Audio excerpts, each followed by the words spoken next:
Plusieurs Maliens ont été rapatriés de l'Algérie et de la Tunisie ce début de semaine.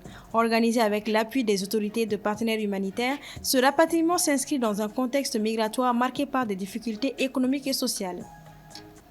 Au cœur de Tombouctou, carrefour historique du savoir et des cultures sahéliennes, la Biennale en cours célèbre la vitalité de la création contemporaine et la richesse des héritages locaux.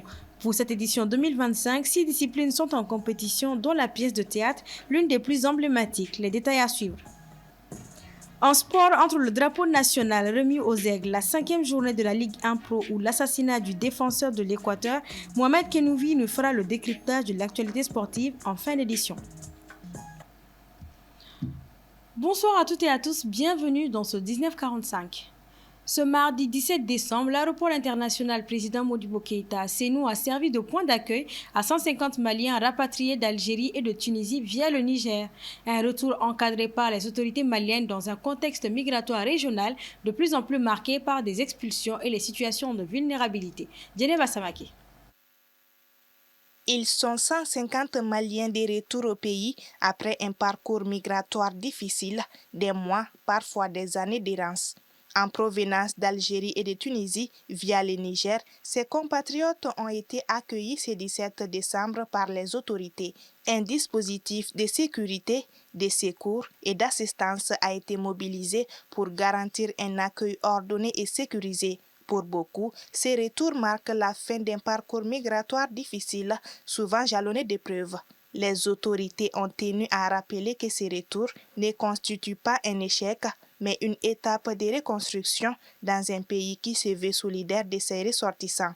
Après l'aéroport, les rapatriés ont été conduits à la cité des migrants, un centre d'accueil aménagé pour leur prise en charge. Sur place, ils bénéficieront d'un suivi sanitaire, des soins médicaux, d'un hébergement temporaire ainsi que de l'assistance nécessaire pour rejoindre leurs familles respectives. Cette opération s'inscrit dans le cadre des actions humanitaires permanentes menées par les autorités de la transition en collaboration avec leurs partenaires pour assurer la protection et la dignité des Maliens en situation de retour. Elle est intervenue également à la veille de la Journée internationale des migrants, célébrée le 18 décembre, rappelant que la migration reste un enjeu humain majeur nécessitant des réponses solidaires, coordonnées et respectueuses des droits fondamentaux. À travers cet accueil, les autorités réaffirment leur engagement à faire de chaque retour un acte de solidarité nationale dans un cadre structuré et bienveillant. Après plusieurs jours de perturbations dans l'approvisionnement en carburant, la situation s'améliore progressivement dans les stations-service du district de Bamako. Les autorités annoncent la reprise des convois tandis que les files d'attente raccourcissent. Moussa Traoré. Le Centre de coordination et de gestion des crises explique que le ralentissement observé entre le 8 et le 14 décembre était lié à des opérations stratégiques sur certains axes routiers, réduisant temporairement le volume d'hydrocarbures entrant dans le pays. Depuis, les convois ont repris grâce à la mobilisation des forces armées et de sécurité. Près de 350 citernes ont été réceptionnées par les services pétroliers des douanes. Sur le terrain, plusieurs usagers confirment l'amélioration. An tɛmɛna situation caman na a ma chance sɔrɔ mais ala kɛ yɛrɛ kɔni an nana sɔrɔ yɛrɛ bɛ ka di yɛrɛ mais hali bi ala ka bolo min u ka baara la ala ka se d'u ma u ka na d'an ma an ka se ka ta an ka bɔ gɛlɛya kɔnɔ quoi. Des conducteurs de mototaxi rencontrés ce vendredi affirment que les rangs avancent rapidement et que les stations servent désormais les pleins sans restriction. D'accord, donc essence ko vraiment alhamdoulillah bi kɔni a diyara n ye quoi parce que 2 jours kɛra donc mɔgɔw bɛ ka gɛlɛya ni fɛnw nana.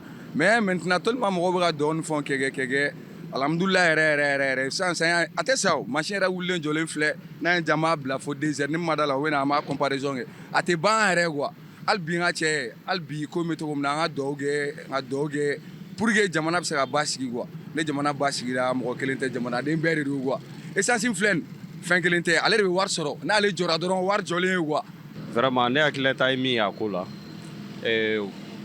isaji ko Malien de peresera dɔɔni sinon essence ko a bɛ nɔgɔya parce que ne yɛrɛ ye jeudi tɛmɛlen ka na bila ne yɛrɛ ye min ye min donna dépôt kɔnɔna na ne yɛrɛ de y'o ye mais an pereselen no dɔɔni wa an ka taa dɔɔni kunun ni bi vraiment essence ko a bɛ ka nɔgɔya dɔɔni aran yɛrɛ ka teli e mago bɛ essence min na hakɛ min na o b'o k'e kun i bɛ tɛmɛ n'i ko ka i ka moto fa o b'o fa n'i ko ka min kɛ i ka mobili kɔnɔ ne yɛrɛ ɲɛ b'a la station yɛrɛ kɔnɔna na o bɛɛ kɛra. Le comité de crise rassure que des mesures urgentes sont en cours pour alimenter davantage de stations, appelle au calme et invite à éviter toute panique. Le syndicat national des enseignants fonctionnaires des collectivités territoriales a organisé à Sibi, septembre dernier, une retraite syndicale qui portait sur la refondation du système éducatif. Les recommandations issues de ces assises ont été remises officiellement ce jeudi 18 décembre au ministère de l'Éducation nationale. Assitou Bouare et Abdoulaziz Aïdara.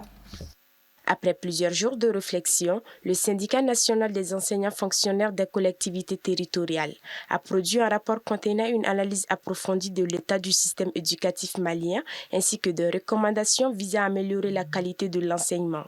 Ce rapport a été officiellement remis ce jeudi 18 décembre au ministère de l'Éducation nationale, qui estime que le thème de ces assises est en parfaite cohérence avec les recommandations des États généraux de l'éducation. L'éducation aux valeurs cardinales sied parfaitement avec les États généraux et constitue une valeur fondamentale du programme national de l'éducation aux valeurs. Nous voulons un citoyen responsable, un citoyen ancré dans nos valeurs sociétales, mais un citoyen ouvert aux apports du monde moderne, un monde en perpétuel devenir. Et nous avons donc besoin de citoyens engagés, responsables. Et cela ne peut se faire qu'en leur donnant une éducation de qualité, les valeurs cardinales qui constituent la fierté de nos ancêtres. Ce rapport est le fruit de la retraite syndicale du SNEF7 tenue en septembre dernier à Sibi, à l'occasion de la 3e édition consacrée aux réformes éducatives dont le thème était l'éducation du citoyen aux valeurs culturelles et aux savoirs endogènes. Le choix du thème de cette année a été motivé par 2 éléments fondamentaux. D'abord, l'année 2025 a été décrétée année de la culture par le président de la transition, chef de l'État. Il invite au retour à nos sources, à nos valeurs, à nos traditions léguées depuis des générations.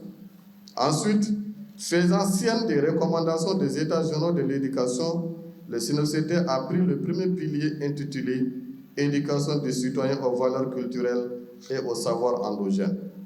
Selon les rédacteurs du dit rapport, la refondation de notre système éducatif passe impérativement par l'éducation du citoyen aux valeurs culturelles et aux savoirs endogènes. À travers cette remise de rapport, les syndicalistes réaffirment leur engagement à accompagner les autorités dans la mise en place d'un système éducatif inclusif, performant et innovant au service des enfants du Mali.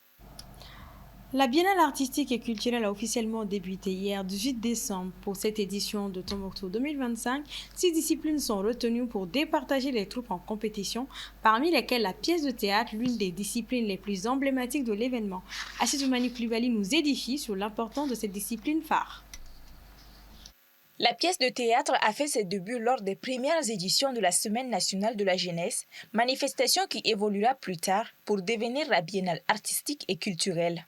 À l'époque, le théâtre, aujourd'hui considéré comme le 6e art, était avant tout un outil d'éducation et de sensibilisation.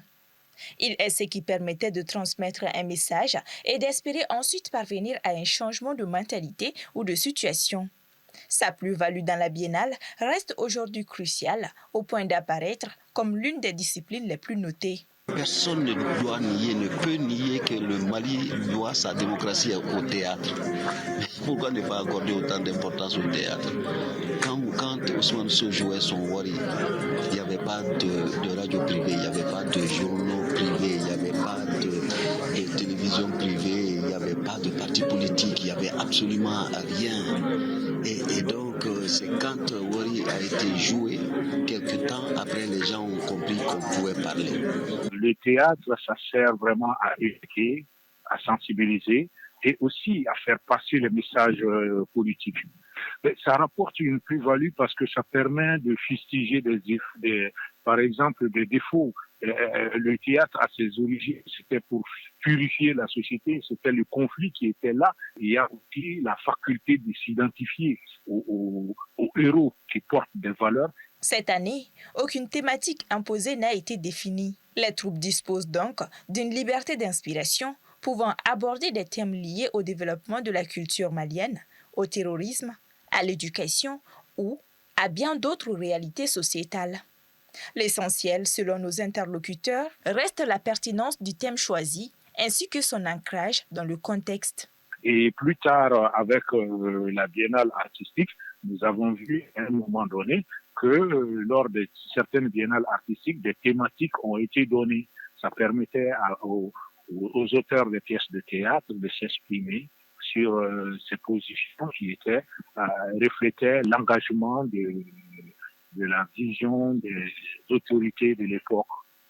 Et aujourd'hui, avec le multipartisme, à un moment donné, les pièces de théâtre ont été vraiment de libre inspiration des auteurs qui pensaient que il y avait tel problème important qu'il fallait aborder, et ainsi de suite. Ce vendredi soir, les troupes de Badiangara, Ségou et Bamako ouvriront le bal en entrant en lice. Du côté des jurys, plusieurs critères seront pris en compte, notamment le thème abordé, l'expression et l'interprétation des artistes, ainsi que le décor. Autant d'aspects déterminants dans l'évaluation des prestations théâtrales. Au Burkina, les autorités ont annoncé la libération de l'avion militaire nigérian de type C-130 ainsi que de ses 11 membres d'équipage détenus depuis le 8 décembre après un atterrissage d'urgence à Bobo-Dioulasso. L'appareil en route vers le Portugal pour une maintenance programmée avait été contraint de se poser suite à un problème technique et cela sans autorisation préalable de survol, ce qui avait été considéré comme une violation de l'espace aérien burkinabé.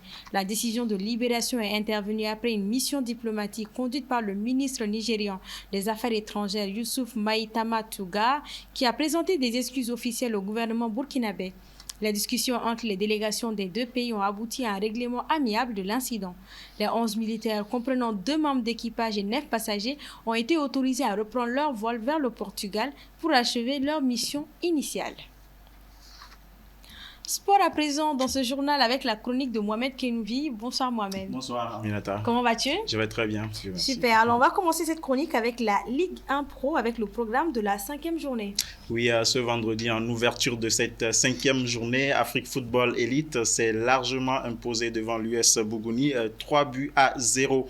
3 affiches sont à suivre demain samedi à 16h du côté du stade Wenzin Koulibaly. L'AS Korofina a rendez-vous avec le FC Malikoura. À la même heure du côté du stade Mamadou Konaté, l'AS Real de Bamako va en découdre avec l'USFAS.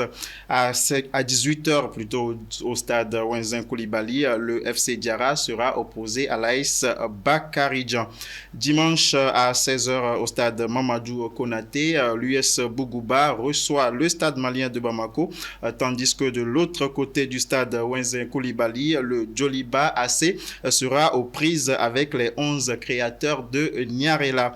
À 18h au stade Wenzin Koulibaly, Derby Academy sera face à Binga FC. Au classement général avant cette 5e journée, l'AS Real de Bamako est leader avec 10 points, suivi de l'USFAS 2e avec le même nombre de points, mais un goal average inférieur. Binga FC complète le podium avec 9 points.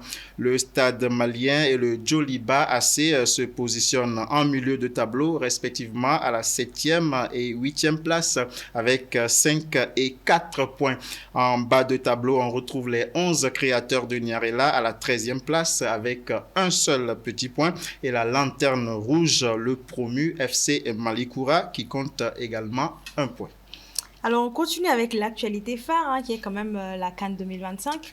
Le drapeau a été remis aux Aigles, cette fois-ci pas par le président, mais par le ministre de la Jeunesse et des Sports. Oui, au grand complet du côté de Casablanca depuis mercredi dernier, les Aigles ont reçu hier jeudi le drapeau national lors d'une cérémonie solennelle à l'hôtel Barcelo en face de Casablanca. Le ministre de la Jeunesse et des Sports chargé de l'action civique et de l'instruction la construction citoyenne Abdul Kassim Ibrahim Fomba, au nom du président de la transition, le général d'armée Assimi Goïta, a confié les couleurs nationales au capitaine Yves Bissouma, tout en assurant à l'équipe le soutien et les bénédictions de tout le peuple malien.